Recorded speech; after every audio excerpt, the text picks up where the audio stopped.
Hello, welcome to the Two Chicks Homestead Podcast. We are the Two Chicks. Yay! Hi, I'm Nate. And I'm Erin, and we talk about homesteading and living on a small piece of land. All right, everyone, welcome to episode 20. Yep. We made it. We made it to 20. I know. 20 is a lot of episodes for us. It is. And we haven't pre-recorded anything. No, this and is always we probably been should. On the fly and yes. Having fun, and we just pick a topic and jump into town. Yep. Whenever we think we don't have a topic, all of a sudden it's like, ding! Yep. So this one is going to be a special one. This is the first interview that we did with Don and Katie. So Don is a friend of ours who's an EMT instructor, and Katie is one of his students who just got her EMT license a couple of months ago. So we go through a lot of stuff on some calls that they've run and some options for some tourniquets, use on those, some things to think about for medication, and then how to get some training and stuff. Who to go to, who are some of the reputable people, do your research, kind of go from there. So it was a lot of fun doing it. Yep.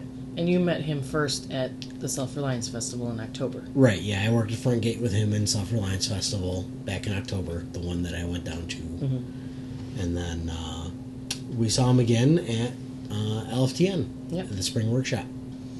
And we chit-chatted with him and organized this. So we had a lot of fun doing it. Yeah. Well, you had a lot of fun doing it. Mm-hmm. I was downstairs with the kids. Yeah, unfortunately. Yep. So But we all got to enjoy dinner. Absolutely. I think the dinner was good, if I remember. Mm-hmm. Of course it was good. What are you talking about? It was always good. So, all right. So enjoy. Mm-hmm. All right, so with that, I'm joined with Don and Katie. How you doing today? Hello, everybody. All right, so why don't you guys introduce yourself? My name's Don Young. I'm an EMTP paramedic. I'm also an EMT instructor. I teach EMRs. Met this guy at Self-Reliance Festival a few months ago, and here we are. Mm-hmm. Hi, my name's Katie Johnson. I'm an EMT. I've been an EMT for just over a couple of months. I actually learned in class from Don here, so. All right, that sounds like fun. So new to the whole ordeal. Yeah. And Don, you've been doing it how many years? 3 years now. 3 years now? 3 years. And I'm sure you got some stories over those 3 years. Not as many as you would think. So what exactly does an EMT do? Well, do you want me to be politically correct, or do you want me to be honest? Go a little bit of both. How about that? An EMT arrives to a scene pre-hospital setting, and they assess and they help their patient. Really what we do is we fix stupid. That's a good way of putting it. Yeah, it really is. That's a really good way of putting it, because I'm sure there's some pretty stupid people out there. Just kind of one of those things. If it can be inserted somewhere, that's kind of one of those things, how they end up in the hospital, but you got to ask, how did they get to the hospital? So it's the EMTs and the first responders that in the back of the ambulance, like, what the hell were you thinking? Yeah, that makes sense. Yep. Yeah. So what are some of the interesting calls that you have been on over the years? A little bit of everything. I could tell you about my partner and I. We were up in service, and we were dispatched to a private residence for a individual. The kid was 8 years old, and he was being sent out because he was suicidal, or so they say. Working as an EMT, we don't diagnose. We just kind of treat the symptoms, put a Band-Aid on it, and then get him to the hospital, to the professionals that can really take care of him. Here we are sitting in an ambulance, and we do no harm, or I like to say we do minimal harm, because some of the interventions we do, in the short term, it makes the patient uncomfortable. But in the long term, we're taking care of them and their well-being. So my partner and I are knocking on the door, and here comes Mom. She opens up, and hey, we're here. We're here to get your kid. What's wrong? Oh, well, he's A, B, and C, X, Y, and Z. And then To me, and this is just my opinion, he was just kind of throwing a temper tantrum. And then Mom couldn't handle it. And here I am holding an 8-year-old in my arm. And she throws a jacket over his shoulders, and I gotta walk him out like I'm DCFS. Get him in the back of the ambulance. As soon as we're away for maybe 20 minutes, he starts talking to me. And I smile with this, but I'm thinking ahead. He warms up. It's like, you want to put your shoes on, bud? Yeah. You want to maybe put your jacket on? Yeah. Okay. Do you want to put your hat on? Yeah.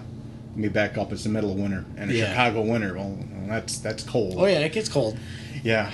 And we're talking, and it's like, so what's going on? He didn't really want to tell me. It's like, you want to listen to any kind of music?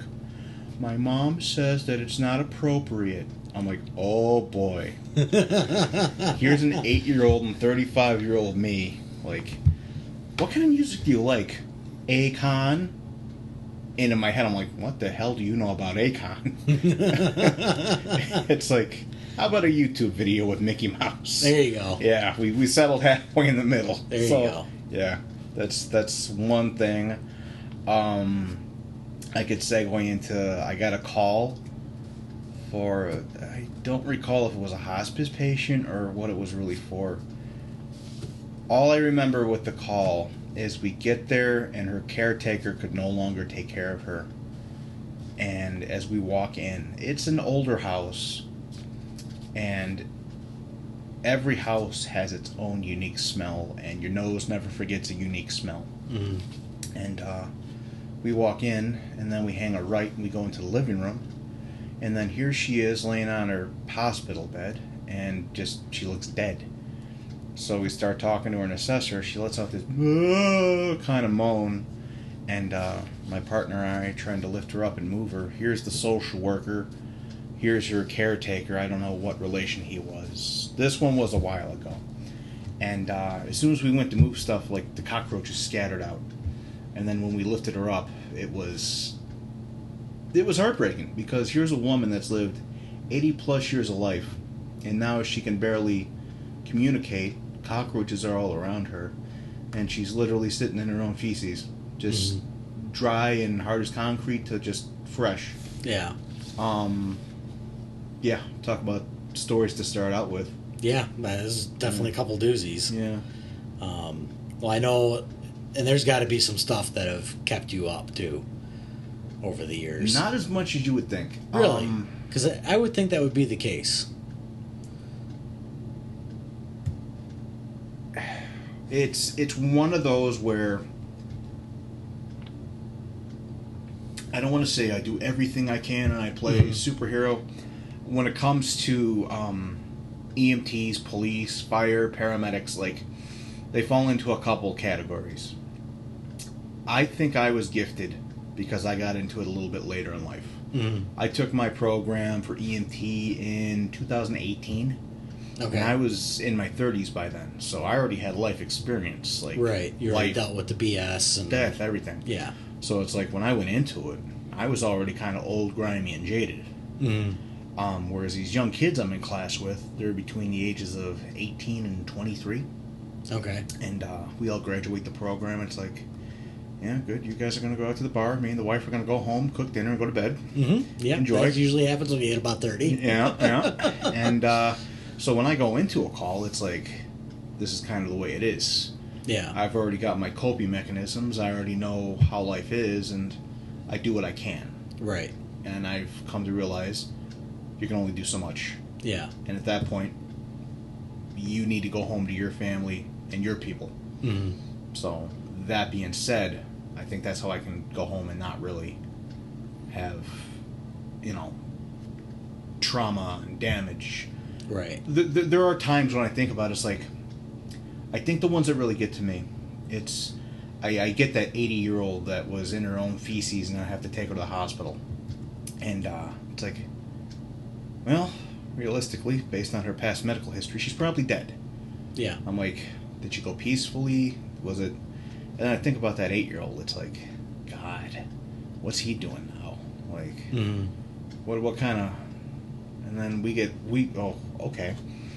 Katie and I, when she first got her license, we go on a call, And how old was our patient? 7. 7, okay? I'm 35 and happily married. Katie's a good friend of mine. How old are you, Katie? 26. 26, right? Brand new baby EMT, an old grimy, salty jackass here.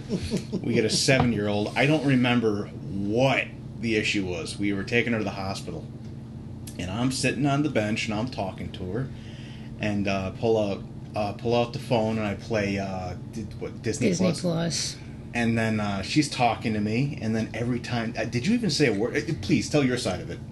All I remember is asking Don, like, one question. We're getting close to destination, and I just had one question I had to ask him, and this little girl, who was so nice all day, turns around and looks me dead in the eye and says, "Shut up, I'm trying to watch my movie." I was like, oh, I apologize, you know. Okay.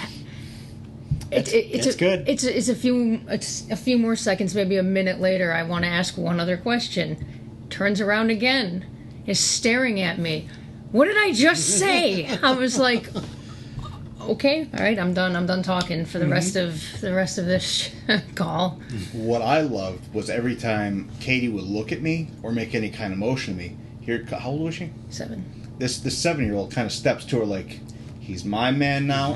Back off." I'm like, what the hell's going on here? She was kind of doing the typical pointing to her own eyes and then at me like, "I'm watching you." I was like, okay, all right. Yeah. Dad's got a crush then. Yeah. Oh boy. We got her to her destination in the hospital, and that was all she wrote. Oh man. Yeah. That was one of the better ones. I forgot about that one. I got one good one. This one's funny as hell. We're dispatched to a local nursing home, and you've heard this one in class. And the chief complaint for the patient is he has an engorged penis. Okay. It's like, what the hell's going on here? It's a nursing home with an engorged penis. Like, Grandpa Jimmy decided to, hey. Yeah. So we get there, and I'm getting a report from the nurse. And the nurse reports to me, it's like, he's young, 20-something. He's here because of reasons. I'm like, 20-something in a nursing home? She told me more of his history and his background. Okay, It made sense. And it's like, okay. And her response after that is like, he's getting Viagra from somewhere. We just don't know where.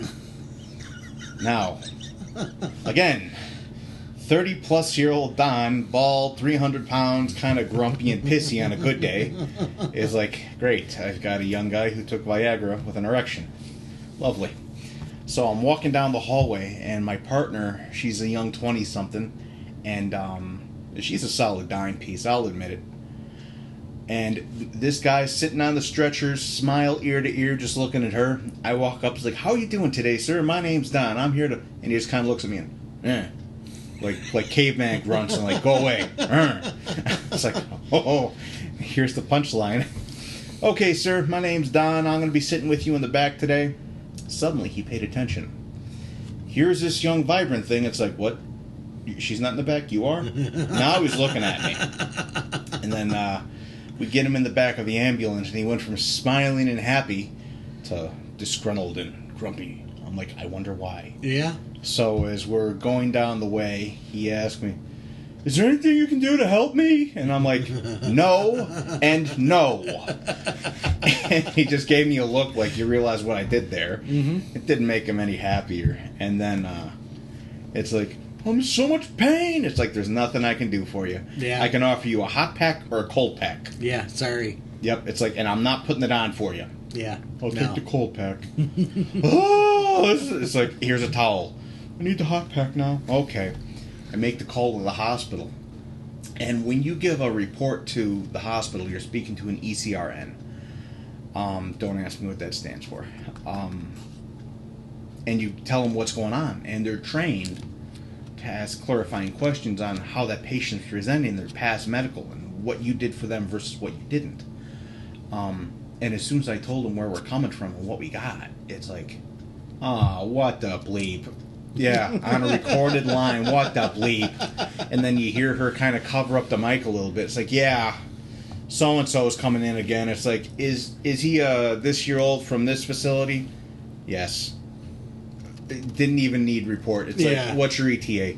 We get there and we take him to insert room here. And then the nurse just walks over. This is the 4th time he's been in here for this. I'm like, this is the 4th time? Oh my God. It's like, Jesus, haven't learned after the first.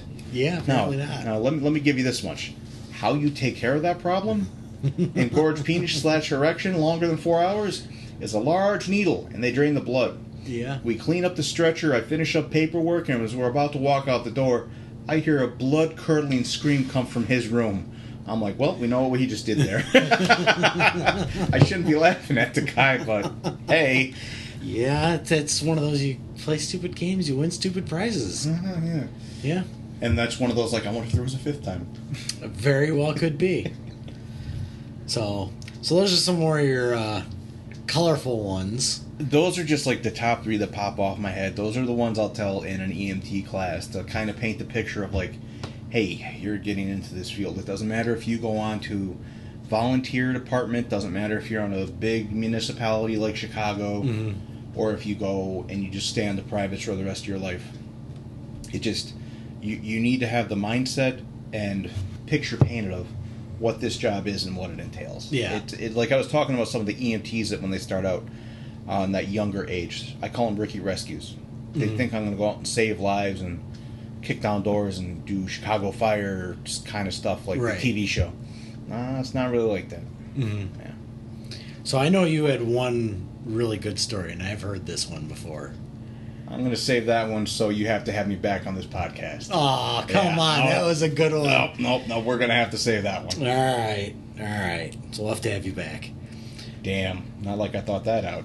Yeah, apparently. All right, so medical stuff for guys at home. So, working with a chainsaw, cut your leg. Medical stuff for guys at home. We're both followers and we listen to Jack Spirko. And one of his, like, everyone knows it, everyone hears it, and we all kind of roll our eyes. It depends. Right. You cut yourself with a chainsaw. Well, is it an electric chainsaw? Is it a gas chainsaw? How big was the bar? Did you, like, scrape yourself when it was running? Or did you go all the way down to the bone? Like, it depends. Yeah.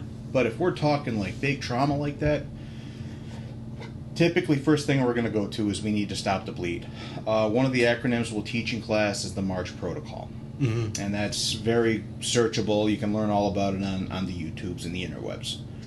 But if we don't stop the bleed and you lose all that life-sustaining fluid, well, you're dead. So if you're messing with chainsaws, you need to be keyed up on stop the bleed. And one of the only ways to effectively stop the bleed on a limb is a tourniquet. I have a standing bet in my class when I teach trauma and tourniquets. It's like, yeah, you already know. I can take a tourniquet and put onto an extremity and cut off the blood. Whereas I hear plenty of people, well, I'll just use a belt. Nay, I say. That's where I pull out the $100 bill out of my wallet that still no one's collected. And it's like, I will give you this $100 bill if you can effectively cut off the blood in an extremity and apply that right.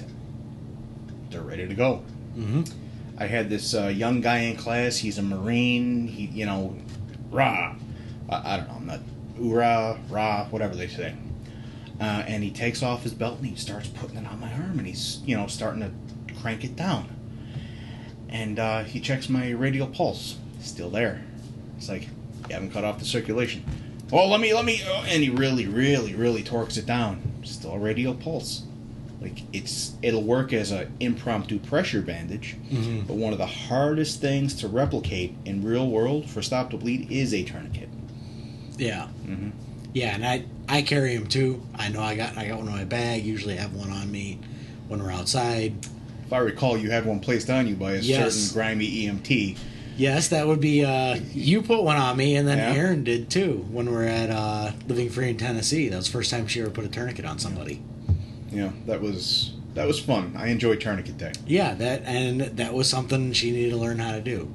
Yep. So, she's currently downstairs hanging out with the kids since it is approximately 8 p.m., and they're not in bed yet. So Okay. that's where Aaron is. Yeah. Well, that's what we get for coming over so late. Sorry Well, about that. It is what it is. Okay. So we're still having fun.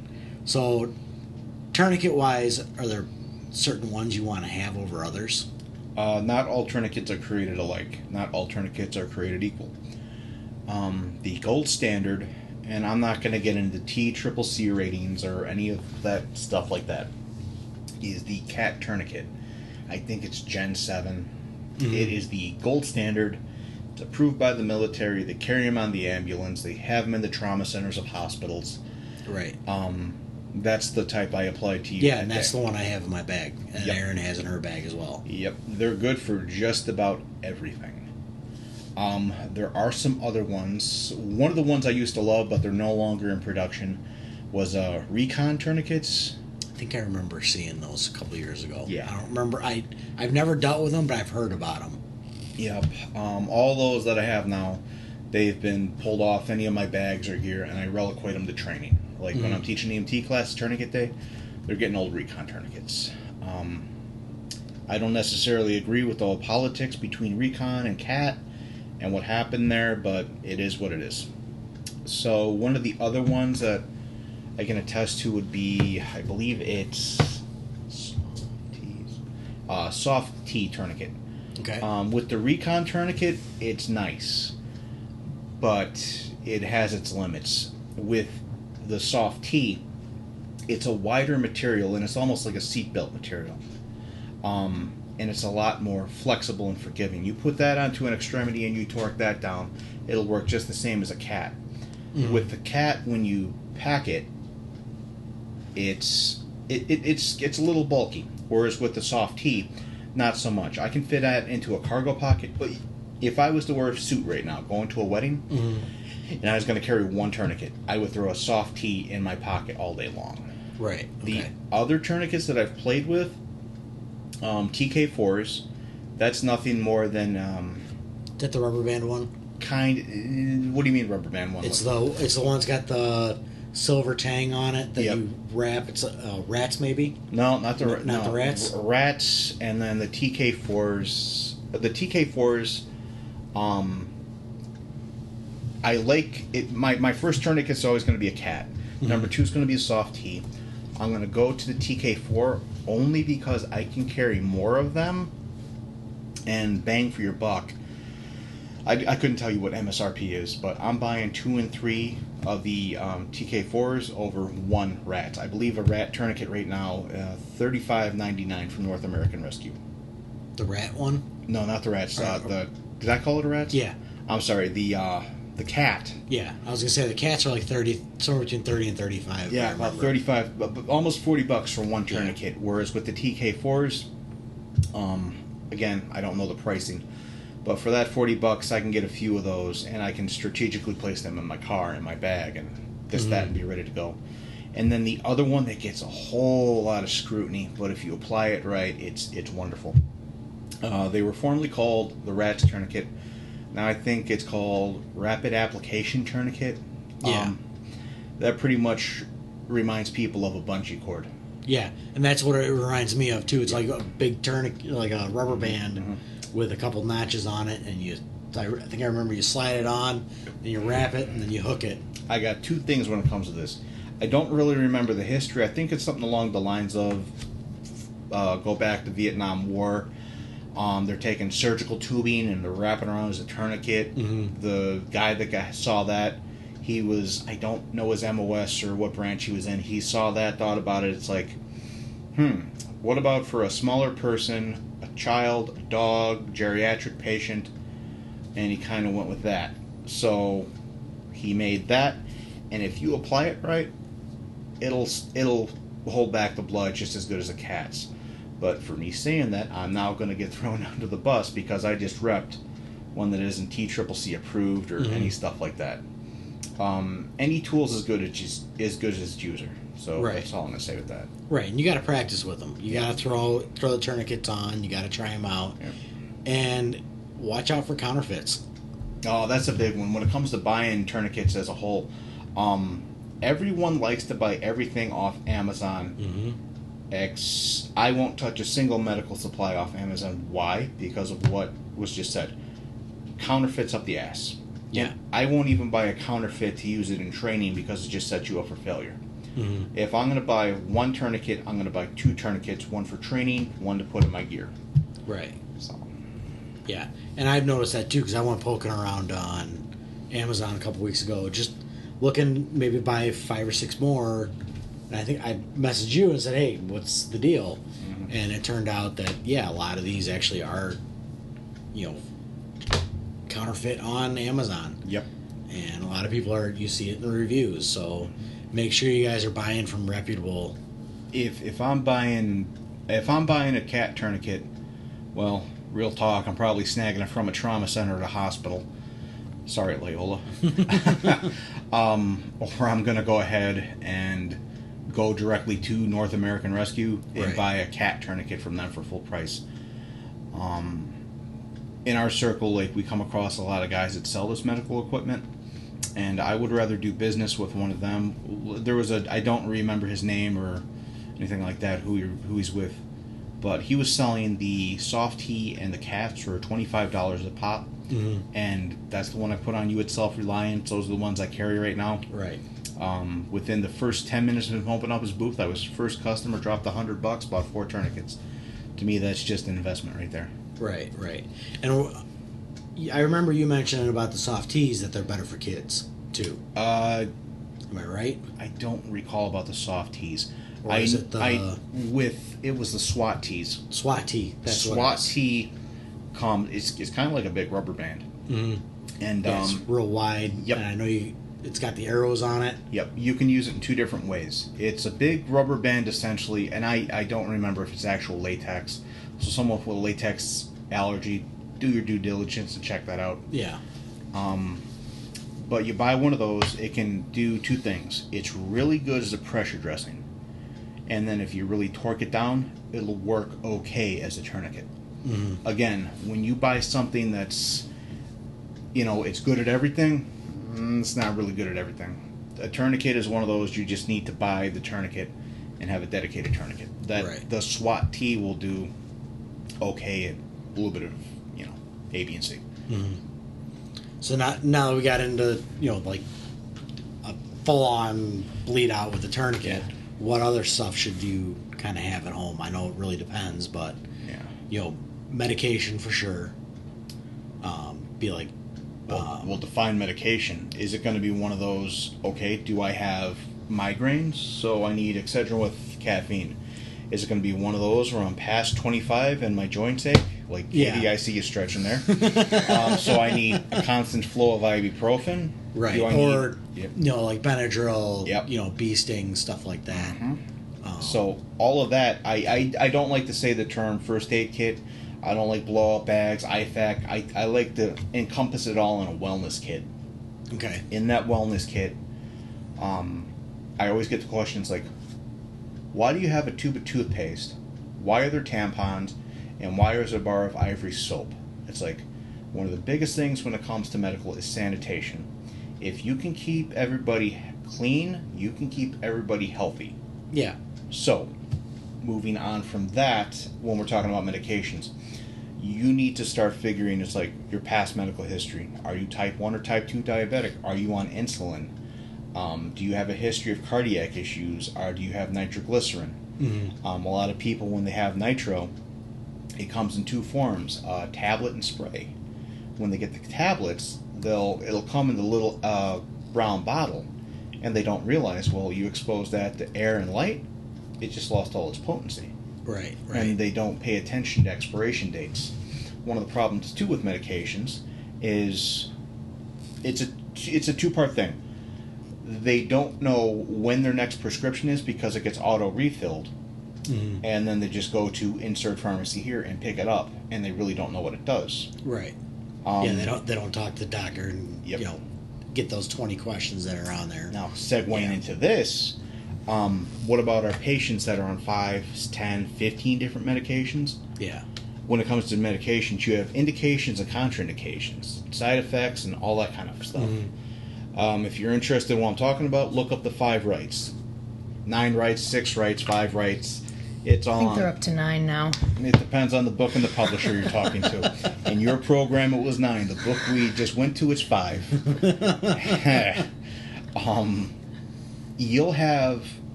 You'll go to your general practitioner, and he'll prescribe to a geriatric patient these 5 drugs to sustain their life. And then they have this issue with their heart, and they'll go see a cardiologist, and he'll prescribe this 1 or 2 medications for them. Mm-hmm. And then they go to their podiatrist, and then, he'll take care of their feet, and then he'll give them something. And then they'll go over here. And so they'll end up with 15 different medications. Right. And then these doctors don't talk to each other. So you take one drug that doesn't mix well with the other, and it's doing horrible things to your patient, mm-hmm. So you got to know your past medical and the drugs you're taking, where you're getting them from, and then the supply that you need. Right. Yeah, it would never hurt to have a little bit on hand extra to have around. I know we keep ibuprofen for the kids. We have Benadryl due to our youngest has some allergies that'll flare up every once in a while. We keep a lot of stuff. Bee stings, being out in the garden, we'll get that every once in a while. Yep. So it's definitely things you need to keep an eye on. Now you hear everything about the IFAKs. What generally comes in an IFAK?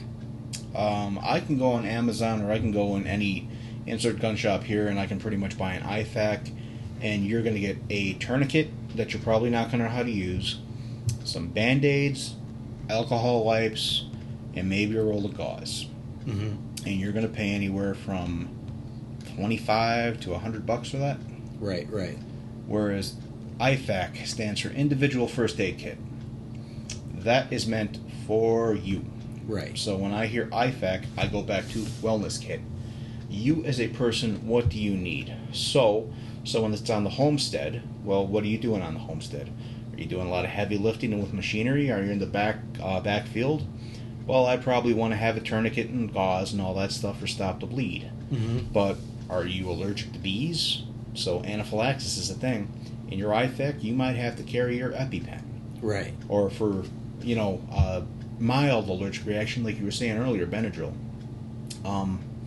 If you're diabetic and you're always checking your blood, you're going to need 2x2s, 4x4s to, check pinpricks. Yeah, you're going to need all that kind of fun stuff. So individual first aid kit is just that, individual first aid kit. Right. So I personally recommend assessing what you need versus what you can just buy in the store.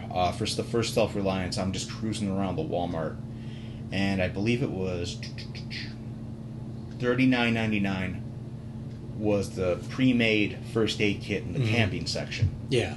Whereas my wife and I, we went through the not the wellness section. We went through by the pharmacy, and we were to get more of what was in there and everything else for right around $100. Yeah. So. Yeah, I remember we bought one of those pre-made red first aid kits and threw it in the truck years ago, and we never used it because, kids aren't out hurting themselves in the playground. It's possible, but, I remember they had the alcohol wipes, the bee sting wipes, Band-Aids. We might have grabbed 3 or 4 Band-Aids out of it out of the course of 3 years it's been on the back of the truck. Yep. Or like if you want to buy one of those, Johnson & Johnson makes a wonderful one. It's a plastic container. It comes with a whole bunch of stuff. Use it till it's gone and just keep refilling it with Band-Aids, alcohol pads, and a little bit of Tylenol and some Neosporin. Call it a day. Yeah. Well, we go through a lot of Band-Aids at this house.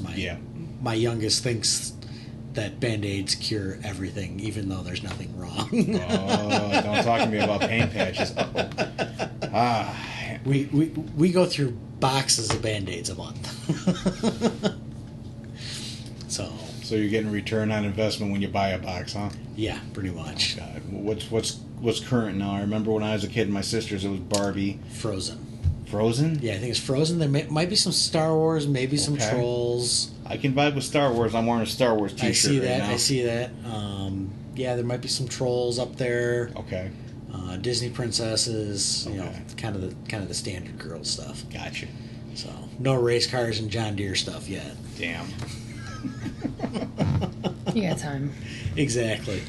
So They are getting bigger, and their interests are changing.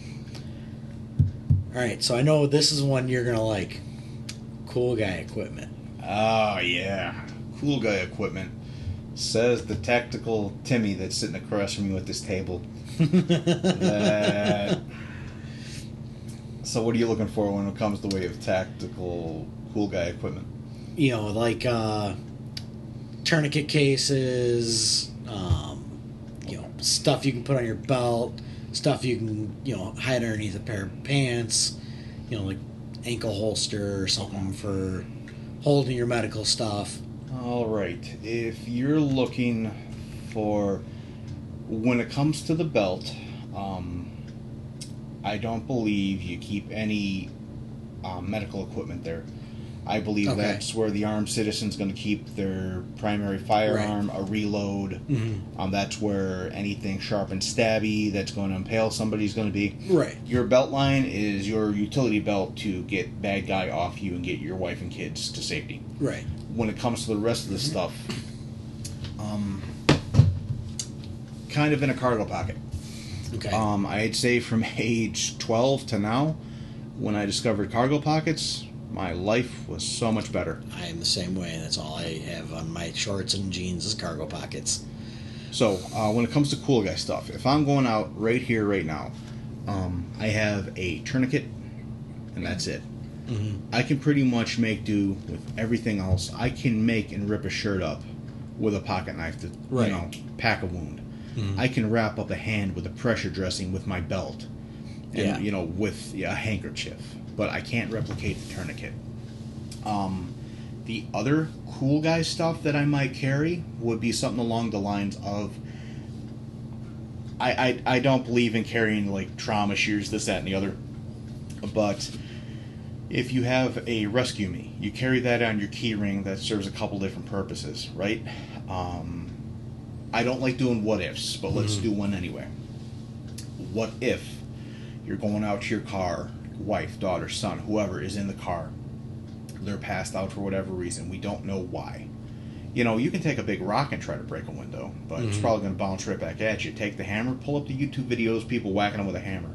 Yeah, it blows my mind. Yeah, police officers with their batons, like boing, boing, boing. With the rescue me, all you do is take it, put it in the bottom corner, pops the glass. Yep. You can get the person out. Yeah, it's that spring-loaded punch. Exactly, but the thing I love about it, that they told as a seatbelt cutter, even on your heaviest pair of Carhartts or your heaviest pair of jeans, you take that and you just start a little rip, and then you can rip all of that off. Okay. And it's you can take it places you couldn't take a knife. You can take it places you can't take a pair of shears. It's pretty nondescript.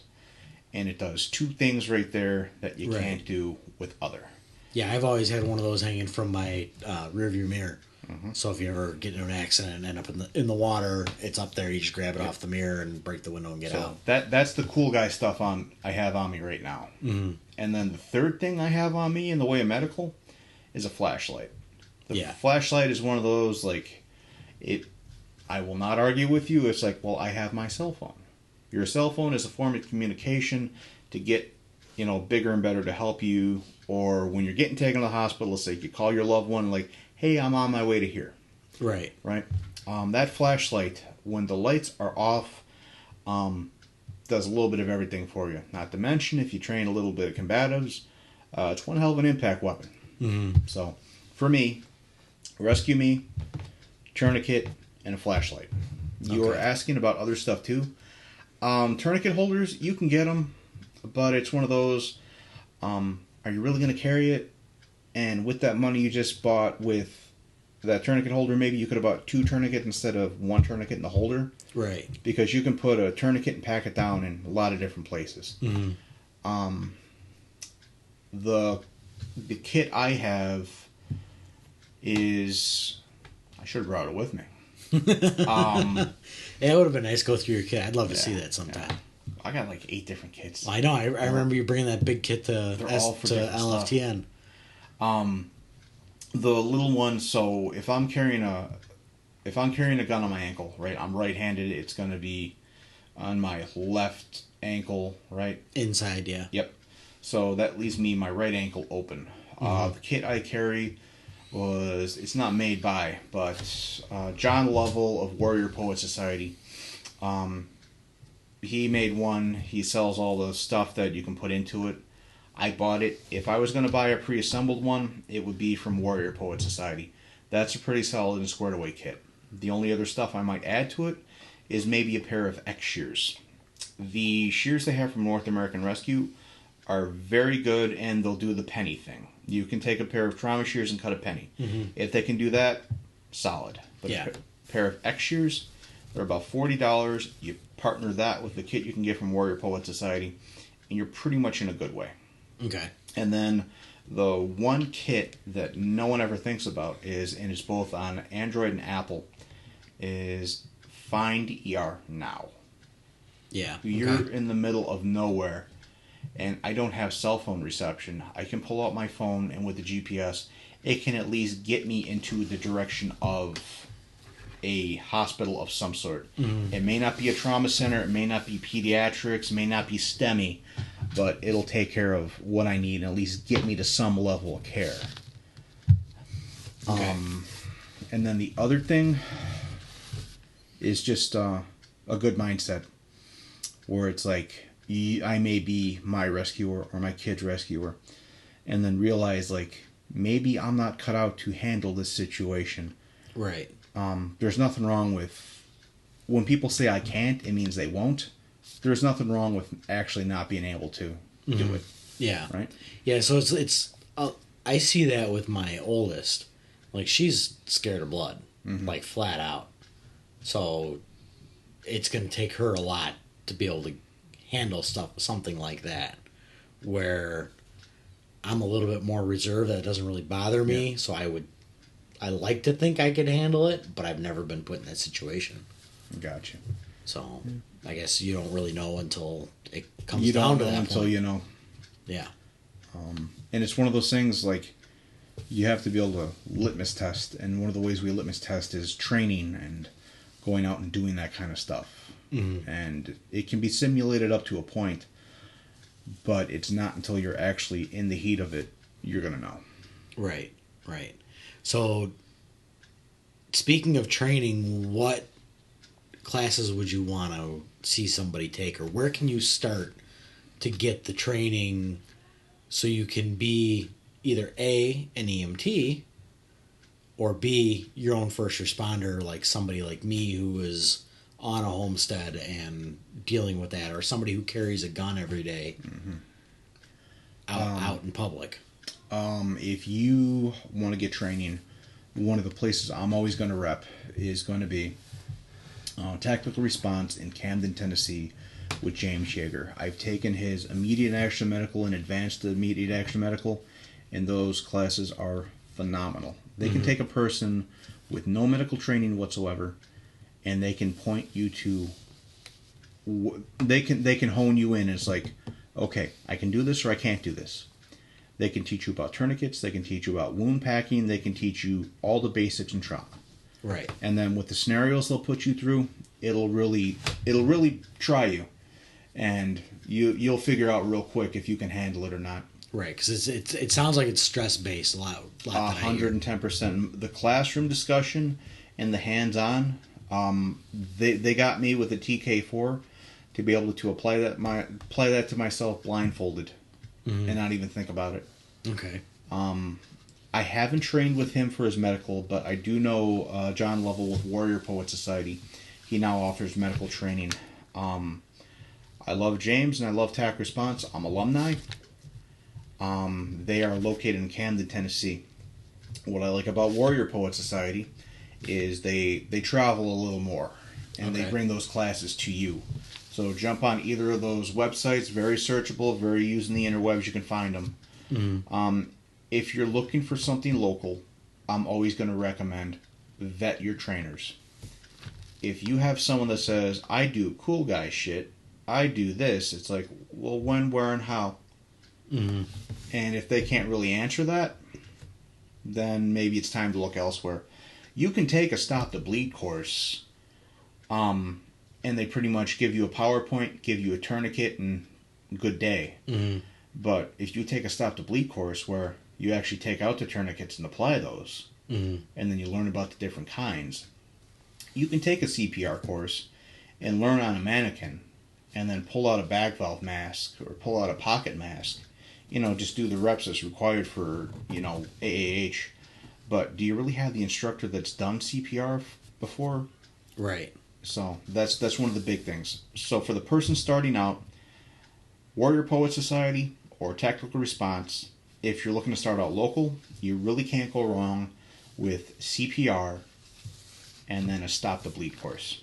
Okay. Yeah, I see a lot of Stop the Bleeds, and Aaron and I have actually looked into taking that class. Mm-hmm. And that is something we definitely need to get into, because I have all this. I have all the stuff here. I have the tourniquets. I have the Israeli bandages. I have the chest seals. I don't really know how to use them. They're in my first aid kit.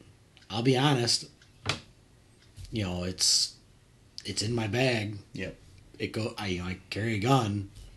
It's usually with me. So, and it wasn't until a couple of years ago I taught myself how to do the tourniquet, because of the stuff that I work around, like heavy equipment, mm-hmm. Crush points and stuff like that, where it needs to happen. I had a thought and I completely lost it. One too many blows to my head in my youth. I blame the concussions. All right, so top medical tips for somebody who is not really informed. Or just starting out. Don't be a Ricky Rescue. Know your limitations. If you are just starting out, there's nothing I love more than that first day EMT student. They learn CPR, and I can save bullshit. There's nothing wrong with realizing. One of the guys I started following when I got into this, he, I forget what he does for a living, Mike Lewandowski. He, Functional Gentleman is his handle, mm-hmm. and his tagline is, all I know is I know nothing. So, damn it, I can't steal it from him, but I can rep him all day long. Right. So when you realize all you know is you know nothing, you just can build from there. One of the best things the layperson can do with little to no training is call 911 mm-hmm. and give them paint them a good picture of what you're seeing. If it's a car accident, it's going eastbound, westbound, north, south. What mile marker is it? Mm-hmm. How many vehicles were in the pileup? Yeah. The best thing you can do is know when to call 911 and paint them the picture of what's going on. And the hardest thing to be able to do in that is remain calm. Mm-hmm. So call 911, remain calm, stay on the line with them, and try to answer all their questions. They're going to seem silly at the moment, but they're going to ask who you are, where you are, what's going on. Mm-hmm. And then the first thing to actually remember is when you call 911, don't just start spitting out a story, because they don't know you from Tom. It's right. going to be one of those, do you need police or do you need fire? Mm-hmm. And then be able to delineate from there. Right. Yeah, so slow down, take it in, and then move forward slowly. Yep. That definitely makes the person sense. you're calling 911 for, that's their emergency, not yours. Mm. So taking an extra 30 seconds to compose yourself, there you go. Right. So how about you, Katie? Anything to add? No, I think Don pretty much hit all that. I mean, it's hard. It's easy to say now, mm-hmm. To take those extra moments, but they really are important, because the more information you can give to a dispatcher, the better. Right. Yeah, don't jump in and try and fix it if you don't know what the heck you're doing. Mm-hmm. Definitely agree with that. One thing I just want everybody to kind of keep in mind is when fire shows up, police show up, paramedics, EMTs, AEMTs, they all show up, and it's like, they're expecting us to work a miracle. Mm-hmm. I forget who told it to me, but it kind of breaks down like this. When they show up, we're just there to treat the symptoms and get them to the hospital. What does that mean? Like with your daughter, she thinks the cure-all is a Band-Aid. Mm-hmm. We're just there to get you to where you need to go. We're the Band-Aid over the problem. Yeah, that makes sense. Us getting you to the hospital, getting you to the doctors and the specialists, that's the main goal. Mm-hmm. All right. Well, I think that pretty much about covers everything we wanted to talk about. So how about you guys plug yourself? Don, where can we find you? I am on Instagram at EMT_Don.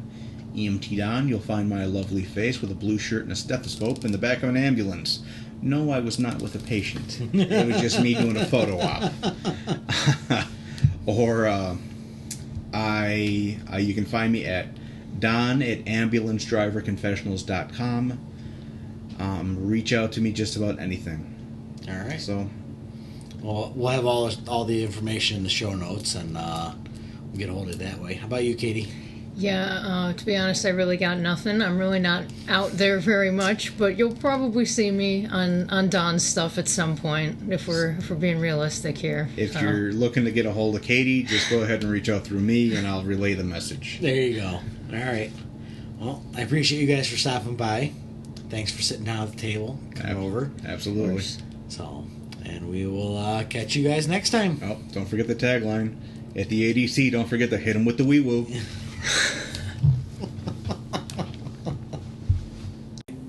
All right, so I hope everybody enjoyed that interview. It was a lot of fun doing that. So, there's a few updates for the week that we have going on. Yep. So we have got our meat birds, Mm-hmm. and we still have spaces available for the class that we're doing on how to turn A live these chicken. little chicks into dinner at some point. Mm-hmm. Yep. It's just at our house. You Yep. know, it's nothing professional. Nope. We just want to share what we know. Yeah, and it's a good thing to know. Mm-hmm. Even if, you know, we're not experts by any means, No. but we're making it work. Yeah. And I think that's what people might relate to. Mm-hmm. That, you know, we watched that Bearded Butchers episode, and it was like, oh my God, there's no way I'm going to do that. And then I remember watching all the chicken processing videos, and It's like, okay, yeah, we figured can it do out. this, yeah. Yeah. so if you are interested, if you're in the area, it's Mhm. August 7th. Yep. Send us an email at info@twochickshomestead.com. Yep. And then we'll get back to you. Yep. I think there's maybe 1 or 2 spots left. Couple spots, yep. So, and we'll go from there. So, what was the other thing you got done in the garden? Well, we took out those. Well, we had pallets in front of our first garden Mm-hmm. that have been out there for a couple years now. That we put there when we had a flooding catastrophe, Yes. and we bought a bunch of grow bags, and so I wanted to do those all as backup. And the grow bags were there, Mm-hmm. and we haven't done that in a couple years now. No. So finally took those out because they're kind of falling apart, and Yeah. I kind of gone through them a couple times. Girls with have my gone foot, through yeah. home. Yep. Yep. So took that out, made a whole new garden, moved the asparagus into there that had been in a grow bag, and that's Mhm. probably why it hasn't been really doing very well. Yeah. I moved all the comfrey that I got from Brian at the Lots project, Mm-hmm. that I had just kind of put out there just to Yeah. get in the ground. So now that's moved to a nicer place, and then rhubarb that I Yeah. bought when we were down at Self Reliance Festival at Mhm. Tractor Supply, and then came home and found some growing in our Yeah. yard already. Yeah. You decided to weed whack Yeah, as I'm well, cleaning along the fence line. Yeah, but you know what? All you need is the root. So Exactly. So moved that over there. So that'll look really nice. Cool. Yeah. That'd And be then- fun. And then I got the main antenna for the ham radio, the HF antenna, up from 25 feet up to 50 feet. So it was a couple hours of playing around, and I mean, you got to shoot your bow. I did. so- So I will neither confirm nor deny that I used my recurve bow and an arrow and some fishing line to get the antenna 50 feet up. Yeah. So Well, it worked. it worked. So now we have an antenna that's up a lot higher, and I can hear a few more things I've noticed on 40 meters. 20 meters is about the same, but 40 meters I've noticed I can hear a little bit better up there. Yeah. So, And speaking of ham radio, this weekend, yep, we have the summer field day event coming on, and that is going to be a crazy day. crazy as far as ham radios go. Yes. So it's going to be, we have about 10 people coming from the club. And we're going to start at about 9:30. and then we're going to put all the antennas up. I think we have 4, maybe 6 antennas going up.